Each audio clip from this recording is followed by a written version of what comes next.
Well, good morning, thank you. We've been dealing with quite a bit of interesting stuff already, and hopefully that will continue through the day.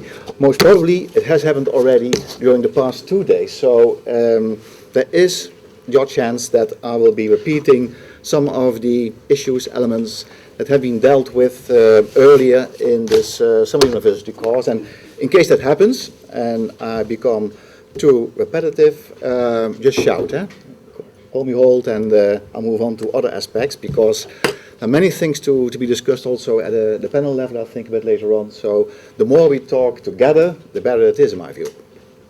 Nevertheless, let's see how it moves. Yeah.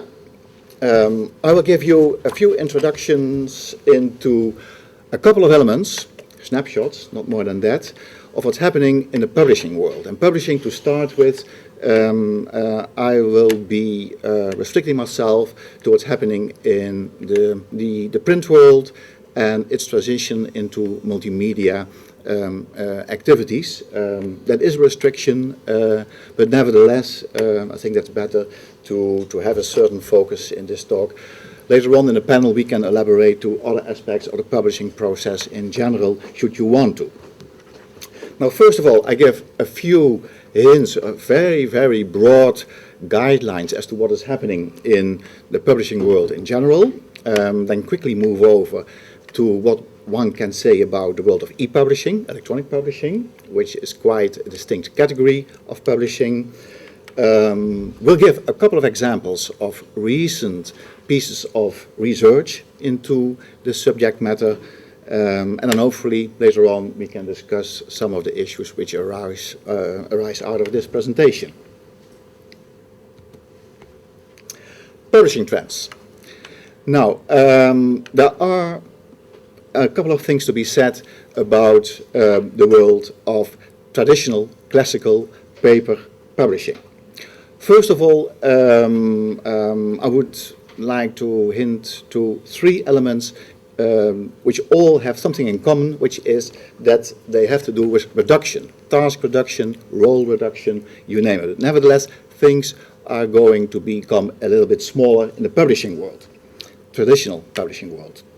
First of all, many of you know that, have noticed that we are certainly in the industrialized world. It's slightly different in other parts of the world, but certainly in Europe, United States, developed countries like Japan, we are witnessing a constant process of reduction of circulation of certainly newspapers and many other print products. That's due to, in any case, demographics, the fact that many younger generations have a different pattern of information consumption and do not directly connect to print products as a matter of routine, as older generations used to do. They have different patterns of information acquisition, and print products are not a predominant part in it any longer. There's also the element of changing lifestyles. We simply live differently. Our society has changed, hence also our pattern of information consumption. And that all leads to a reduced usage of the print product. Now, there's also quite a noticeable change in the scope of many print products, published products. That is that from the traditional omnibus model in which basically everything was brought together into this big medium that acted as a filter for the individual user, a filter to what was being defined as interesting, being worth to know, has gone away, that model, and it has been replaced to a variety of more specialized print products who all have a special focus, a special scope, so the general scope has changed into many multifaceted ways of producing printing products based on a very specific special interest. Now, a third element in which there is a form of reduction of function is at the level of authority. We all know that traditional media they were the authoritative voices in the world. One had to turn to particular media, certainly the quality media, to know what was going on, to have a way of being oriented towards society in general. You had to link into media. And also that has waned and is in the process of rapidly shrinking again. There's less and less control via the media over society. Everything around user-generated content is just one example of that overall process. And many more media now are losing that role of being the authoritative voice and are just organizer of of other people's opinions, much more than used to be the case. So a process of shrinking, which is certainly taking place in the publishing world. On the other hand, and that looks a bit as a paradox, but nevertheless is also happening at the same time, we see also a strong broadening of functions, and then especially in the area not so much of traditional publishing, but in the area of electronic publishing. Look at these three elements I've been using as keywords to describe those processes. It's first of all, media are much more than they used to be in the process of assembling other people's materials. And that can be even at the professional level. Many of the recent publications which are labeled as Web 2.0 and further derivatives, they all are basically assembling a variety of sources, bringing it together into a new original shape and publishing that as a new way of conveying information to a variety of users as well. So assembling becomes important.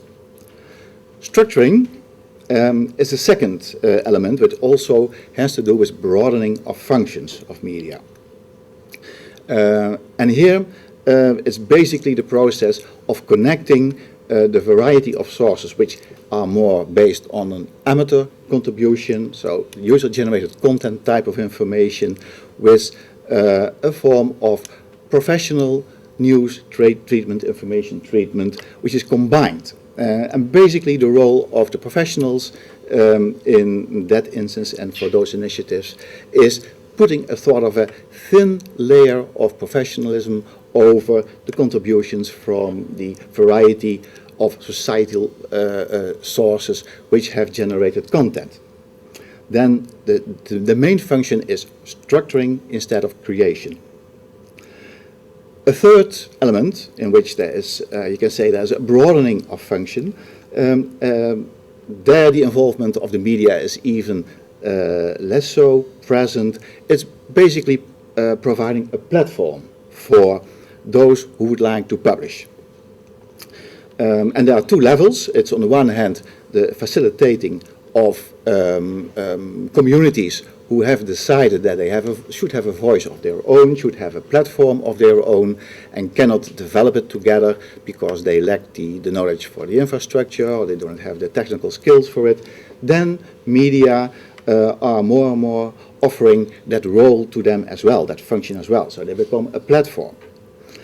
And a subcategory here I have nicknamed the area of embedded publishing, because when we talk about user-generated content, without being too explicit about it, we often think and talk about the individual user, the end user of the communication process, who is becoming active, who is not only a passive consumer, but also becomes an active producer.